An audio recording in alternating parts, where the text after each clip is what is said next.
Hi, I'm Chris-Gildon, your representative in the 25th Legislative District. The 25th District covers the cities of Puyallup, South Hill, parts of Fife, Parkland, and Midland. And I've got to say it's an absolute honor to serve as your representative. So I was just sworn in about 2 weeks ago and we have hit the ground running. I'm serving on 4 committees: the House Rules Committee, the Capital Budget Committee, College and Workforce Development Committee, and the Housing, Community Development, and Veterans Committee. And I'm serving as the assistant ranking member on the latter 2. And that means that I basically help set the agenda as well as our caucus's priorities for those particular committees. What I want to do today is talk to you briefly about the College and Workforce Development Committee.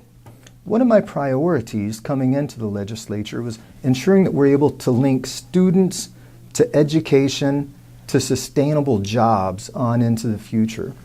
And I think that's going to involve some choice, educational choice, not just for 4-year institutions, but also for apprenticeships and community and technical education courses. And as I'm sure you know, one of the biggest limiting factors to getting that education is the cost of tuition and books. Right now we have 2 competing bills in the committee. One of them basically seeks to take the state needs grant and change it from being a grant and turn it into an entitlement.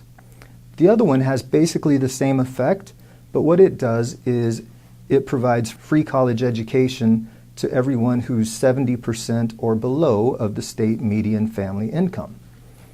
Now, I think it's very important to increase educational opportunities for everyone, especially since the cost of tuition has risen in recent years, as we all know.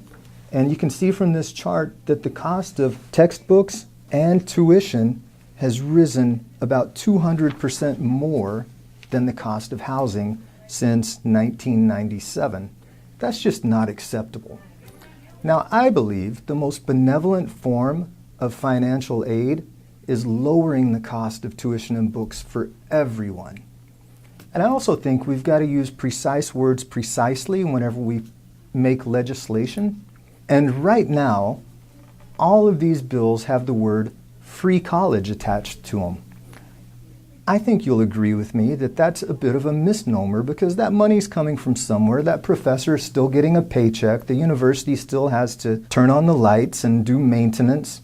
So I think we need to use these words precisely and call it what it is. It's taxpayer-funded education.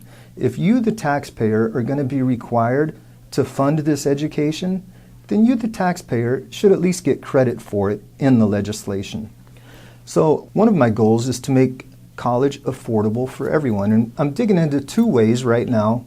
One of them is to find out exactly why this trend line has gone up as it has. What are the drivers of this educational cost increase? The other one is I've signed on to a bill. It's not going to change the world, but it's going to help a few people. And what it does is it provides tax incentives for businesses who have training materials that are relevant to our community and technical education colleges. If they provide that material online, no charge to the students, then they'll get an appropriate level of a tax incentive on the back end. It's open source textbook is what it is. So we've just got to do better in a lot of ways.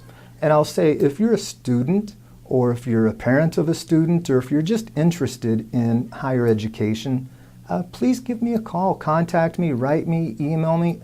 I would love to hear your ideas. In the interim, feel free to visit my website at representativechris-gildon.com. There you can learn a little bit more about my priorities, learn a little bit more about me, and sign up for my email updates. Thank you, and I look forward to hearing from you soon.